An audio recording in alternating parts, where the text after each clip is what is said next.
Këto ditë janë mbushur 148 vjet, në fakt eksaktësisht në 10 qershor, nga lidhja shqiptare e Prizrenit. Një prej eventeve më të rëndësishme të historisë shqiptarëve, një prej eventeve që ka lënë gjurmë të thella në historinë tonë dhe që natyrisht është pararencia e pavarësisë së shqiptarëve.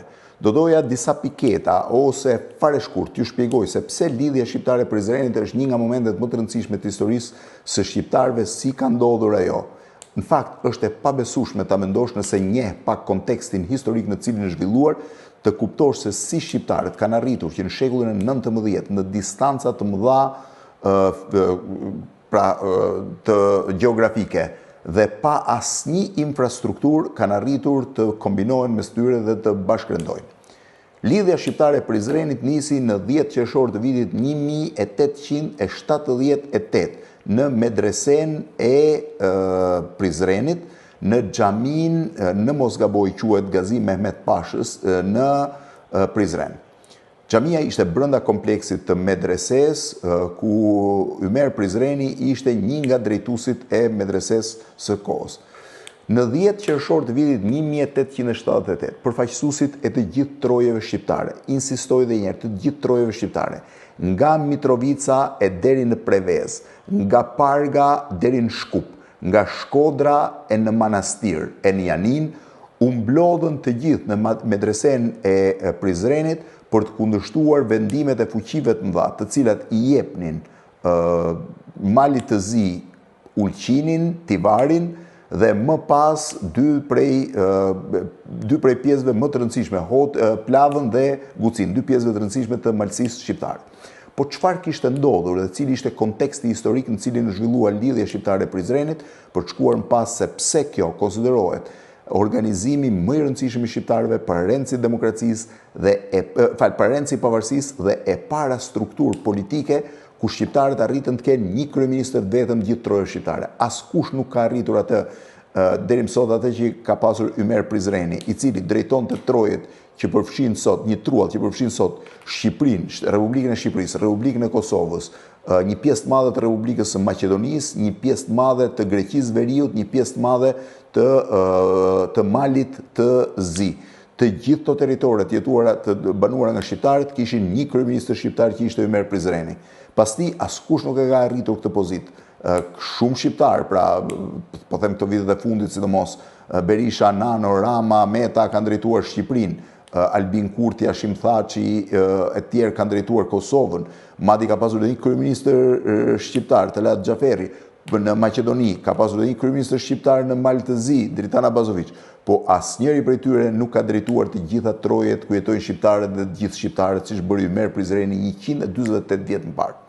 Në vitin 1878, Perandoria Osmane hyri në një përpjekje dhe në një përplasje me Rusinë, me Perandorinë ruse. Perandoria Osmane i humbi luftën, rusët filluan t'i afrohen Stambollit dhe në këtë moment ndërhyjnë fuqitë e mëdha, të cilat nuk ishin dakord dhe nuk pranonin që një vend si Rusia të mund të merrte të gjithë kontrollin e Bosforit. Për këtë arsye, ata kërkuan një traktat paqe, i cili u mbajt në Shën Stefan në afërsitë të Stambollit. Në traktatin e Shën Stefanit u vendos që Mali i Zi të shtoheshin territoret e Malit të Zi, ai të dilte nga autonomia në pavarësi të plot, që Serbia të kalonte nga një vend autonom në pavarësi të plot, që Bullgaria të kalonte nga një vend autonom në pavarësi të plot dhe Rumania po ashtu.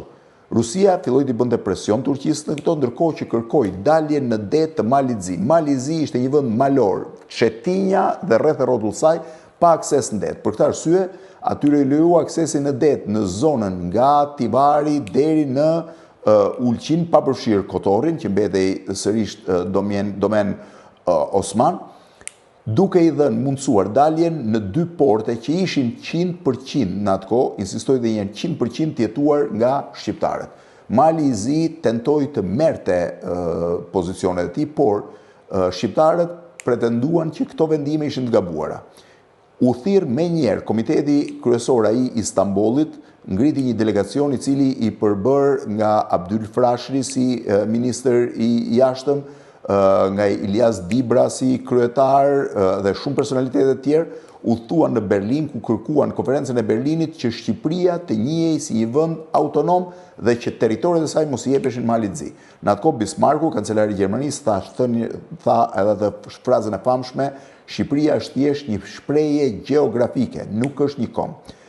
Duke u rikthyer në Shqipëri me vendimet negative të konferencës së Berlinit, të gjithë adhetarët shqiptarë vendosën që shpëtimi nuk ishte as trokistin në dyert e Perëndërisë Osmane, as në dyert e Europës, po të mbronin territoret e tyre.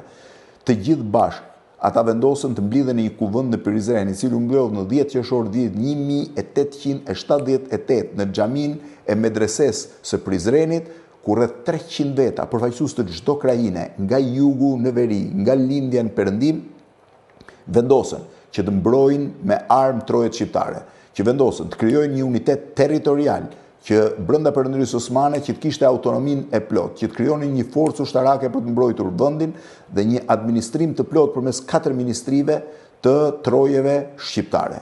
Është e pabesueshme se këta njerëz i vinin nga distanca të ndryshme, me dialekte të ndryshme, pa komunikim midis tyre, e nisën mbledhje në shqip dhe e kthyen në osmanisht sepse jo të gjithë arrinin ta kuptonin ashtu siç duhej shqipen.